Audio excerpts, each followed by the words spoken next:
This video is sponsored by DraftKings Sportsbook. Hey, yo, can you believe we are almost at the midway point of the football season? By now, you guys have to have an idea of how teams are stacking up against one another. And if you're like me and you want to add a little juice to the mix, today's video sponsor, DraftKings, an official sports betting partner of the NFL, is dishing out an awesome offer for all you new customers. Check this out. All new customers need to do is this. Sign up using promo code Philly500. Bet $5 on any pregame moneyline wager and receive an additional $200 in free bets if your bet cashes. That is right. New customers, this is a great deal. If you bet at least $5 on any team to win straight up, you will get an additional $200 in free bets if your bet hits. I mean, it don't get much better than that. Plus, get this, and this is my favorite, same game parlays. With same game parlays, you can combine multiple bets from the same game to give yourself a shot at even bigger winnings all season long. And for those of you, and I feel for you, in a state where sports betting is not yet available, don't forget about DraftKings Daily Fantasy, where they have been innovating even more ways to win cash this football season. I love DraftKings Daily Fantasy. Use it all the time. And don't forget, basketball season tips off soon, and DraftKings has a ton of ways for you to get in on the action. Now, what you got to do is you got to download the DraftKings Sportsbook app now. New customers, make sure you use the promo code Philly500 and receive $200 in free bets if your pregame moneyline bet hits after placing a $5 wager. That's promo code Philly500 only at the best DraftKings Sportsbook. Special thanks goes to DraftKings Sportsbook, America's #1 sportsbook app, for sponsoring this video.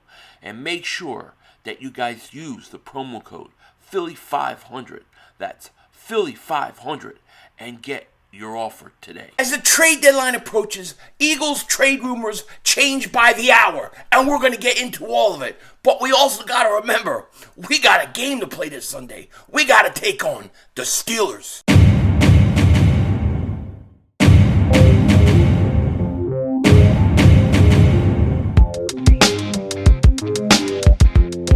Dallas still stinks. You're right the way, King Dingbat here, and happy Football Friday to all you Dingbats out there. We're only 2 days away from the Eagles finally playing football, man. Cannot wait. It seems like it's been forever.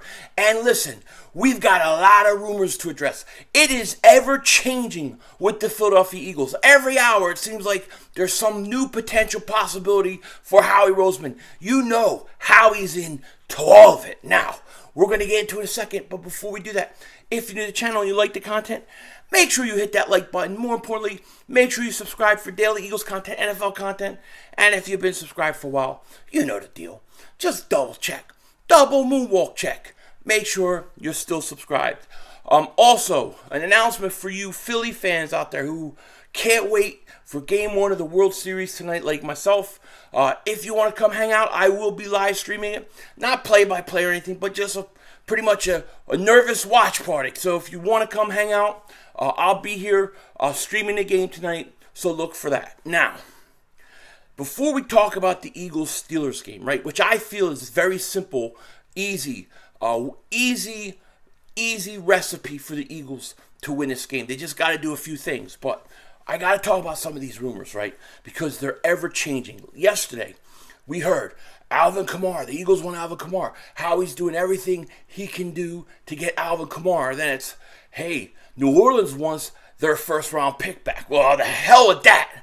You can't have that first-round pick. That first-round pick could be Will Anderson for us.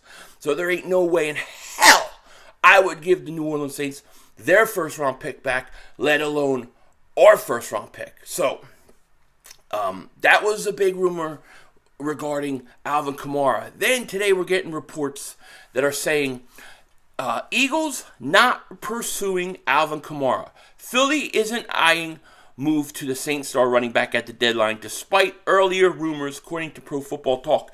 And on Pro Football Talk, they were saying that basically they don't know how the rumors got started. They don't know, what's the deal with it. And basically, the Eagles aren't interested. Now, I will say this.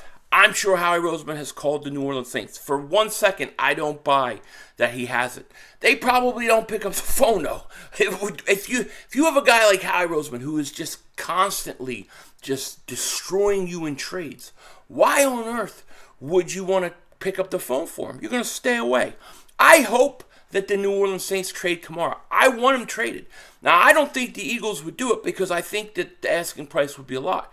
But maybe you get a team like the Rams who are desperate, who are going to try to match their rival San Francisco 49ers and make a similar move, and you go out and they go out and get Kamara. Well, that only weakens the New Orleans Saints, which only helps them to lose more games, which only helps the Philadelphia Eagles get a higher first-round pick. So I'm totally okay with it. And like I said before, I think Kamara is a great running back. I think he's a great running back. But, he may be the better running back, but I think a guy like Kareem Hunt would be a better fit. That's just my opinion. And I stand by that. I still believe that the Eagles need to take a chance at a Kareem Hunt, especially if the asking price is a 4th-round pick. Maybe you can get him for a 5th after negotiations. Another rumor that is out there right now is Desmond King. Now, I'm going to be honest with you. I looked for multiple sources for this rumor. I looked and tried to get at least 2. When I see the MLF football, which is right here, I'm going to show it. It says the Pound Eagles continue to look for safety depth and have talked to the Pound Texans about a versatile defensive back Desmond King per league source. Philadelphia is considered a serious threat to get a deal done with Houston for the former All-Pro defensive back and punt returner. That's what ML football said. I usually, when I post anything from them, I usually like to have at least one more source saying that this is true. This is the only source I could find. This was the only place I saw that this was coming from. If somebody's seen this somewhere else, let me know. But this is the only source I've seen talking about Desmond King to the Philadelphia Eagles. Now, would I like a guy like Desmond King? Absolutely. If you can get a guy who could play safety and punt return, I'm all for it. I think that would be a fantastic move. I think that's a great move. I still think the easiest guy to go get is Jabril Peppers. I think he's reasonable. He's got 1 year left on his deal. He's like 4th on a depth chart, and he could be the guy. But Desmond King, would I be upset about? Absolutely not. Desmond King, 5'10", 200 pounds, only 27 years old. I think it would be a great pickup. But like I said, I take this rumor. I don't take put too much stock into it until at least I see at least one more source talking about it. I have not seen anything else except from that one site. So if you've seen anything about it, let me know. But I can't put a lot of stock in it. Also, it looks like Andre Dillard could be moved by the Eagles. The Eagles may move him. I think they might like Driscoll or be okay with Driscoll if he has to fill in for Jordan Mailata.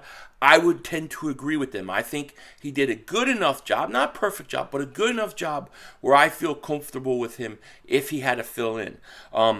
Here's what Jeff McClain said when, I guess, asking Andre Dillard about possibility of being traded. Pound Eagles left tackle Andre Dillard on once again being subject of trade speculation. He says, I just take everything with a grain of salt. I don't look anything up. I don't Google myself. I don't ask. It's not that I don't care. It's that there's no point in focusing on that. And really, that's the approach. If you're a player, you've kind of got to take. I mean, we're fans. We can watch. We can talk about everything because it doesn't really affect us. But I think Andre Dillard has a chance to be moved. It's just that some team's going to have to give you the right price. That's really... And by the time I put this video up, I'm sure there's going to be more names of more rumors. I will say this. In terms of what I think the Eagles need to do position-wise, I think depth at safety. You've got to get depth at safety. And somebody that can return punts would be really good. I really am scared that the Eagles are going to blow a game or two because of special teams. It really scares me. So Jabril Peppers, Desmond King would be great pickups. we'll see if those things can actually happen. Now, as far as the game goes, this Sunday versus the 2-5 Pittsburgh Steelers, the Steagles. Remember, we were the Steagles? People don't know that the Eagles and Steelers joined teams for a while. They called themselves the Steagles. That's a true story. Look it up. But Steelers coming to Philly. They haven't beaten the Eagles since like 1956 or something in Philly. So this is I think they've lost 9 in a row in Philly. So this should be 10 in a row when it's all said and done. Now, I think the Eagles, their bye week came at a prime time. Yeah, it came at prime time because your whole offensive line was beat up. I mean, they were all beat up, okay? Now you have Lane Johnson cleared. You have Isaac Seumalo back at full practice. And I think they're pretty much healthy and ready to go. The way I see this game, I think Pittsburgh has a decent defense. I think Pittsburgh will do what they can. They will try to kind of keep this game close. However, the Eagles, especially in the second quarter, they put on points. And I don't see anything changing. I think the Eagles are going to come out. They get the first quarter. They're going to do their thing. Second quarter, they're going to put up a lot of points. I think they go into halftime with a big lead. And the question then will become, will the Eagles sit back or will they be able to tack on more as they should? That's the one hiccup the Eagles have had. Taking your foot off the gas, not knowing how to finish teams. Nothing was more apparent to me than that in the Dallas game. When the Eagles, it was like the coaching staff didn't have a good sense when they hit them with the kill shot. You know what I mean? You had them on the ropes. They were ready to be done. And you were totally content with 2 field goals and 2 drives. If you score a touchdown on one of those 2 drives, Dallas quits. It's over.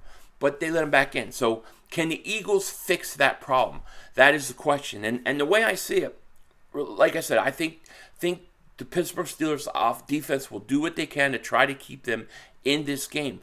However, I think the Eagles are too much for them. I think that Pittsburgh's given up about 4.1 yards a carry. That'll continue. That's good enough yards for the Eagles to constantly be able to move the ball. Really, where this game is going to be won, and the only shot the Pittsburgh Steelers have, in my opinion, is Najee Harris has to run the ball on the Eagles. So if I'm the Philadelphia Eagles, my game plan defensively is you got to shut the run down. Shut the run down and make the rookie quarterback, make him beat you with his arm. That's what I would do. If Kenny Pickett can go out there and beat you with his arm, then you tip your cap to him, I guess.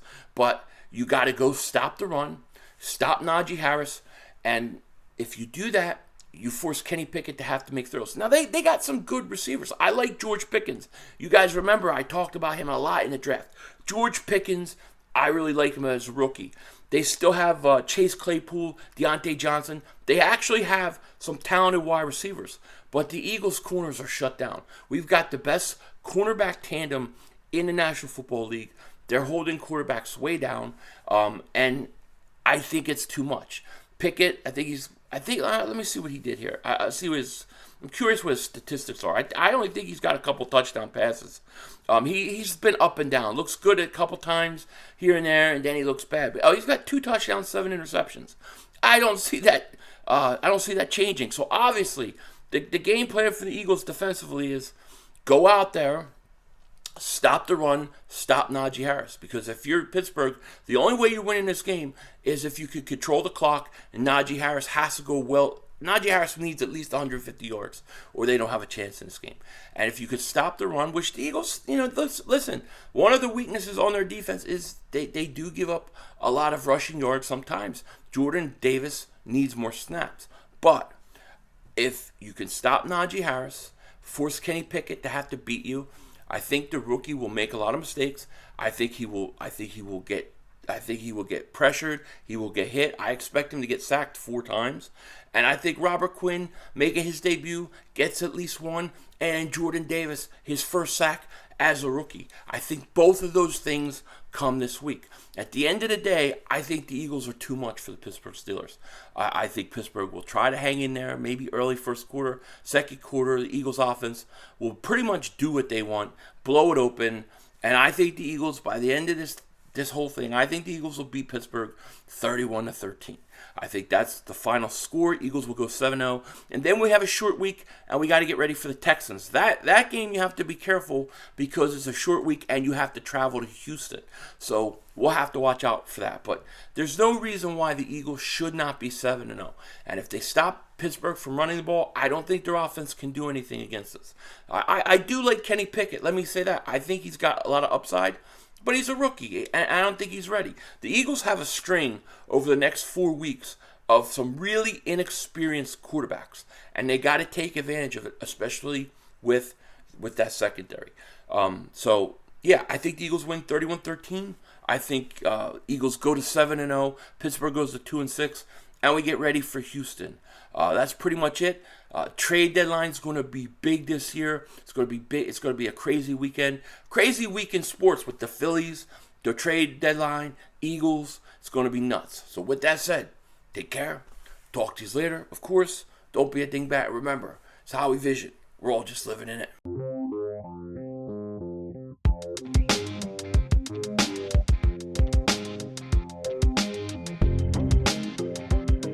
You know, I kind of get the feeling that because I think there's one trade left. I think the Eagles got one more trade left, and I think it comes close to the deadline.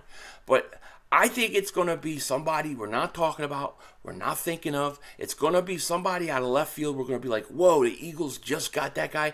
I didn't even know he was available. It'll be something like that, or it'll be Kareem Hunt. It'll be one of those two things. And the only reason I say Kareem Hunt is because I just remember the Eagles working out with Miami, checking in on J.J., kind of getting a feel for him at the joint practices and then trading for him at the deadline. I could see the same thing happening with Kareem Hunt. We all remember the pictures of the Eagles talking with Kareem Hunt. I don't see any difference. So it's going to be a very, very interesting trade deadline. But more importantly than trade deadline, Eagles got to get to 7-0.